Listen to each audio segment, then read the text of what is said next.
Assalamualaikum warahmatullahi wabarakatuh. Kalau saya berdiri di Pulau Gosong dan melihat lautnya, kesannya tenang dan indah.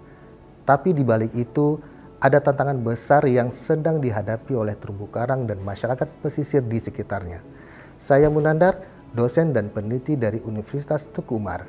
Di video ini, saya ingin bercerita tentang bagaimana pengalaman lapangan tersebut, kemudian kami merumuskan menjadi sebuah program bernama Eksplorasi Teknologi Bioelektromineralisasi sebagai Living Lab untuk inovasi restorasi karang berbasis energi terbarukan.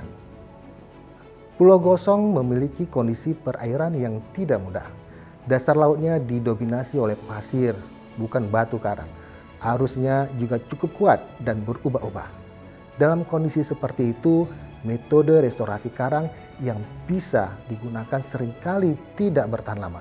Struktur mudah tergeser, karang sulit tumbuh dan hasilnya tidak konsisten. Dari pengalaman kami di lapangan, kegiatan restorasi masih banyak dilakukan secara manual dengan dukungan teknologi dan data yang sangat terbatas. Monitoring pertumbuhan karang belum dilakukan secara rutin dan berkelanjutan. Padahal di sisi lain, komunitas seperti Pusong Diving Club punya semangat dan komitmen yang luar biasa. Pemerintah daerah melalui DKP juga ingin memiliki model restorasi yang benar-benar bisa dijadikan dasar kebijakan. Disinilah kami melihat adanya kebutuhan akan pendekatan baru. Kami sadar bahwa masalah ini tidak bisa dilihat secara parsial. Karena itu, kami menggunakan pendekatan rich picture. Melalui rich picture, kami mencoba menggambarkan ulang seluruh situasi.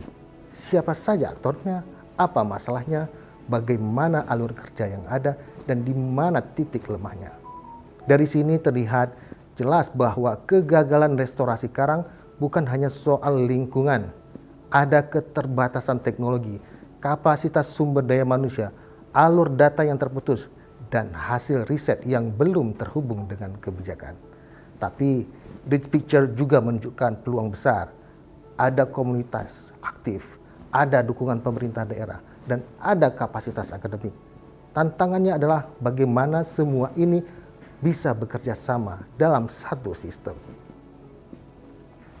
Dari pemetaan itulah kami merumuskan solusi berbasis Living Lab. Living Lab kami pahami sebagai ruang belajar bersama di lapangan. Bukan hanya tempat uji teknologi, tapi tempat semua pihak belajar dari proses yang sama. Teknologi yang kami kembangkan adalah bioelektromineralisasi berbasis energi terbarukan. Prinsipnya sederhana, arus listrik rendah digunakan untuk membantu pembentukan substrat keras, sehingga karang punya tempat tumbuh yang lebih stabil di perairan berpasir. Yang membedakan, teknologi ini tidak kami kembangkan di laboratorium saja. Sejak awal, komunitas dilibatkan dalam perencanaan, pemasangan, hingga evaluasi. Data lapangan menjadi dasar perbaikan berikutnya. Program ini tidak kami rancang sekali jadi. Kami mencoba membaginya ke dalam 3 iterasi selama 1 tahun. Iterasi pertama adalah tahap pembelajaran. Apakah sistem ini sudah bekerja dengan baik? Apakah sistem ini sudah aman? Dan apakah bisa dioperasikan oleh mitra? Iterasi kedua adalah tahap memperbaiki. Data dianalisis, desain disempurnakan, dan respon karang diamati lebih detail. Kemudian iterasi ketiga adalah tahap memastikan. Sistem akan distandarkan, SOP disusun, dan kesiapan replikasi diuji. Di setiap tahap selalu ada evaluasi dan pengambilan keputusan berbasis data. Program ini berjalan bersama 2 mitra utama. Pusong Diving Club berperan sebagai operator lapangan dan mitra pengembang. Mereka bukan objek, tapi rekan kerja dalam Living Lab. Dinas Kelautan dan Perikanan Aceh Barat Daya kami libatkan sejak awal, agar hasil program tidak berhenti sebagai eksperimen, tetapi bisa masuk ke dalam sistem kebijakan dan program daerah. Tata kelola program dirancang terbuka dengan pembagian peran yang jelas, pengaturan keselamatan kerja, dan keamanan data, tentunya juga etika pelaksanaan.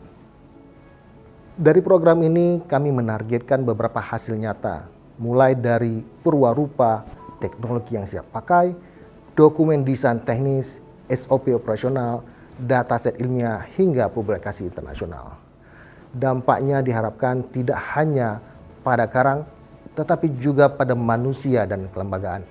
Komunitas menjadi lebih mandiri, pemerintah memiliki dasar kebijakan berbasis data, dan perguruan tinggi menghasilkan riset terapan yang berdampak nyata. Dalam jangka panjang, ini berarti ekosistem pesisir yang lebih sehat dan ekonomi biru yang lebih berkelanjutan.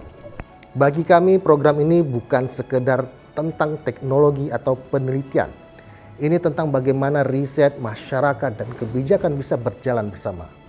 Pulau Gosong kami posisikan sebagai living lab, pembelajaran bersama, tempat solusi lahir dari pengalaman nyata di lapangan. Terima kasih atas perhatian Bapak Ibu sekalian. Wassalamualaikum warahmatullahi wabarakatuh.